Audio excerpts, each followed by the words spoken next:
Parliament ఎన్నికలపై దృష్టి సారించింది తెలంగాణ కాంగ్రెస్. ఇందులో భాగంగా ఎన్నికల వ్యూహకర్త సునీల్ కనుగోలు మంత్రి పొంగులేటి శ్రీనివాసరెడ్డితో భేటీ అయ్యారు. సెక్రటేరియట్లో ఆయనను కలిశారు. పార్లమెంటు ఎన్నికల్లో అనుసరించాల్సిన వ్యూహంపై చర్చించారు. మరి కాసేపట్లో సీఎం రేవంత్ రెడ్డితోనూ సునీల్ కనుగోలు భేటీ అయ్యే అవకాశం ఉంది.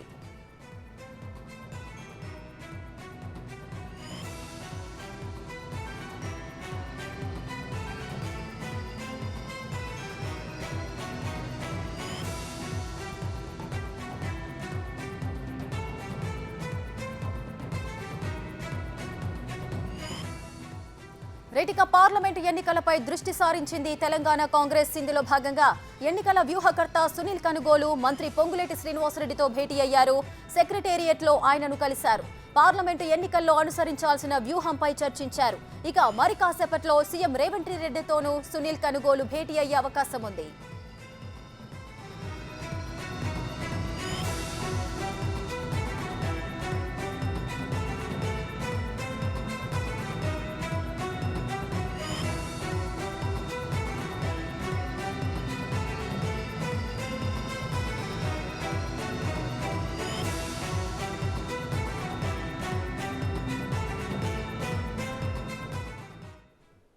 రైటిక పార్లమెంటు ఎన్నికల సందర్భంగా ఎన్నికల వ్యూహకర్త సునీల్ కనుగోలు మంత్రి పొంగులేటి శ్రీనివాసరెడ్డితో భేటీ అయ్యారు. ఇక మరి కాసేపట్లో సీఎం రేవంత్ రెడ్డితో కూడా భేటీ కాబోతున్నారు. మరింత సమాచారం మా deputy bureau chief Sadiq live లో అందిస్తారు.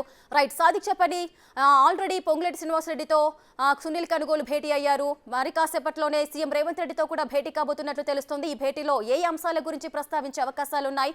ఎవరెవరి భేటీలో పాల్గొనబోతున్నారు? ఎస్ రేఖ, కాంగ్రెస్ పార్టీ తెలంగాణ రాష్ట్రంలో ఎట్లయితే అధికారం చేజిక్కించుకుందో అదే తరహాలో పార్లమెంటు ఎన్నికల్లో కూడా మెజార్టీ స్థానాలు గెలిపించే లక్ష్యంగా కాంగ్రెస్ పార్టీ వ్యూహాత్మకంగా ముందుకు వెళ్తుంది. తనకున్నటువంటి పూర్తి స్థాయిలో ఉన్నటువంటి వ్యూహాలను మరింత పదును పెడుతుంది. అందులో భాగంగానే వచ్చే పార్లమెంటు ఎన్నికల్లో దాదాపు 15 సీట్ల వరకు గెలుచుకునే విధంగా ప్లాన్ చేస్తుంది కాంగ్రెస్ పార్టీ. అందులో భాగంగానే ఎన్నికలకు సంబంధించినటువంటి రాజకీయ వ్యూహకర్త సునీల్ కనుగోలుతో కూడా చర్చలు జరుపుతా ఉంది. సో రాష్ట్రంలో పరిస్థితున్న పరిస్థితులు, రాజకీయ సమీకరణలపైన కూడా వాళ్ళందరూ కూడా మాట్లాడుతున్న పరిస్థితి ఉంది.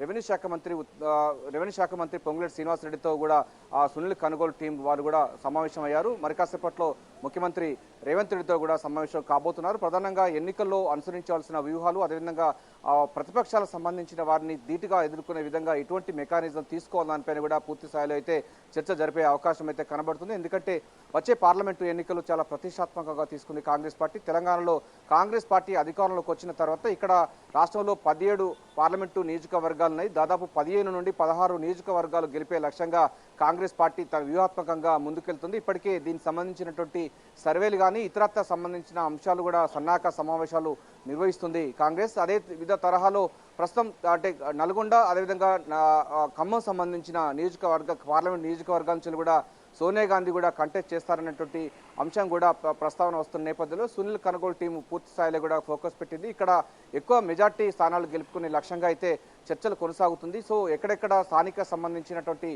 పరిస్థితులు, స్థానిక రాజకీయ సమీకరణలతో పాటుగా సామాజిక సమీకరణలు, సోషల్ ఇంజనీరింగ్ చేసుకుంటూ గెలుపు గుర్రాలకు సీట్లు ఇచ్చే లక్ష్యంగా అయితే కాంగ్రెస్ పార్టీ వ్యూహాత్మకంగా ముందుకు పోతుంది. అందులో భాగంగానే అగ్రనేతలందరూ కూడా ఈసారి తెలంగాణను ఎంచుకునే అవకాశం ఉన్నట్టుగా తెలుస్తున్న తరుణంలో సునీల్ కనుగోలు ముఖ్యమంత్రితో కానీ లేకపోతే పొంగులేటి శ్రీనివాసరెడ్డితో భేటీ కావడం అన్నది రాజకీయంగా ప్రాధాన్యత సంతరించుకుంది. కాంగ్రెస్ క్యాడర్ కూడా చాలా జోష్లో ఉంది. ఎందుకంటే కర్ణాటక ఎన్నికల్లో గెలిచిన తర్వాత నెక్స్ట్ ప్రతిఫలం అన్నది తెలంగాణలో వచ్చింది. సో దక్షిణాది రాష్ట్రాలకు సంబంధించి ధీటుగా డెఫినెట్గా కాంగ్రెస్ పార్టీకి పూర్వవైపు వచ్చే విధంగా అయితే ప్లాన్ చేస్తున్నారు. అందులో భాగంగానే సునీల్ కనుగోలు ఇచ్చేటువంటి వారి యొక్క గైడ్లైన్స్ ప్రకారంగా ముందుకు పోయేందుకు కాంగ్రెస్ పార్టీ అయితే వ్యూహాలను పదును పెడుతుందని చెప్పొచ్చు రేఖ. అందులో భాగంగానే పొంగులేటి శ్రీనివాసరెడ్డితో భేటీ అయినట్టుగా తెలుస్తుంది. ఆ తర్వాత మరి కాసేపట్లో ముఖ్యమంత్రి రేవంత్ రెడ్డితో కూడా సమావేశం కొనసాగే అవకాశం ఉంది. ఎవరికి అంటే ఇప్పటికే ఈ అంశంపైన గెలుపు గుర్రాలు ఎవరికి, వాళ్ళ సీట్లు సంబంధించిన అంశాలు గెలుపు ఎవరికి చాలా తక్కువగా అంటే ఎక్కువ సంబంధించినటువంటి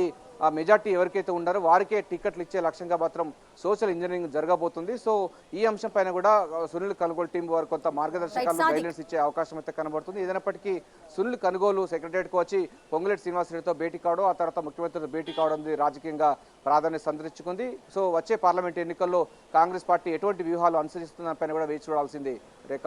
రైట్ సాదిక్, అయితే పార్లమెంటు ఎన్నికలను వివిధ పార్టీలు కూడా చాలా ప్రతిష్టాత్మకంగా తీసుకుంటున్నాయి. అటు బీజేపీ కూడా డబుల్ డిజిట్ తోనే ఎంపీ స్థానాలు కైవసం చేసుకోవాలని వారి యొక్క ప్రణాళికలు ఉన్నాయి. అదేవిధంగా బీఆర్ఎస్ ఏ విధంగా బోల్తా పడిందో ఇప్పుడు ఆ విధంగా కాకుండా ఎంపీ స్థానాలకు సంబంధించి కూడా వారి యొక్క సంఖ్యను పెంచుకోవడానికి వాళ్ళు కూడా ప్రయత్నాలు అయితే ముమ్మరం చేశారు.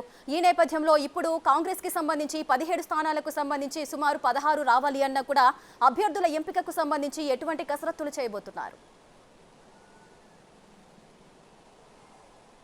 ఎస్, ఇప్పటికే అంటే మనం ఇప్పటిదాకా చెప్పుకున్నట్టుగా ఎవరికైతే గెలుపు అవకాశాలు ఎక్కువగా ఉన్నాయో వారికే టికెట్లు ఇచ్చే లక్ష్యంగా మాత్రం కాంగ్రెస్ పార్టీ అయితే వ్యూహాత్మకంగా ముందుకు పోతుంది. అదేవిధంగా మీరు చెప్పినట్టుగా తెలంగాణ రాష్ట్రంలో ఇప్పుడు 2 పార్టీల మధ్యనే పోటీ ఉండే అవకాశం ఉంది. కాంగ్రెస్, బీజేపీ. బీఆర్ఎస్ పార్టీ అనేది ఇక కనుమరుగు కాబోతున్నటువంటి వాదన కూడా బలంగా వినిపిస్తుంది. ఎందుకంటే రాష్ట్రంలో అధికారం లేదు కనుక దానికి ఒకవేళ ఎంపీ గెలిచినా కూడా ఏం చేస్తుందన్న పైన కూడా ఆ అంశం కూడా ప్రధానంగా చర్చ కొనసాగుతున్న నేపథ్యంలో వచ్చే పార్లమెంట్ ఎన్నికల్లో అటు బీజేపీ, కాంగ్రెస్ మధ్యనే పోటీ ఉండే అవకాశం ఉంది. కాంగ్రెస్ పార్టీ అధికారంలో ఉన్న నేపథ్యంలో ముఖ్యమంత్రి రేవంత్ రెడ్డి పీసీ చీఫ్గా ఉన్నారు. సో తన వ్యూహాలను మరింత పదును పెడుతూ తెలంగాణ రాష్ట్రంలో ఎట్లయితే కాంగ్రెస్ పార్టీ అధికారంలోకి వచ్చిందో అదే తరహాలో ఎక్కువ మెజార్టీ స్థానాలు కూడా కాంగ్రెస్ పార్టీ గెలుపొందే లక్ష్యంగా మాత్రం తన వ్యూహాలను మరింత పదును పెడుతుంది.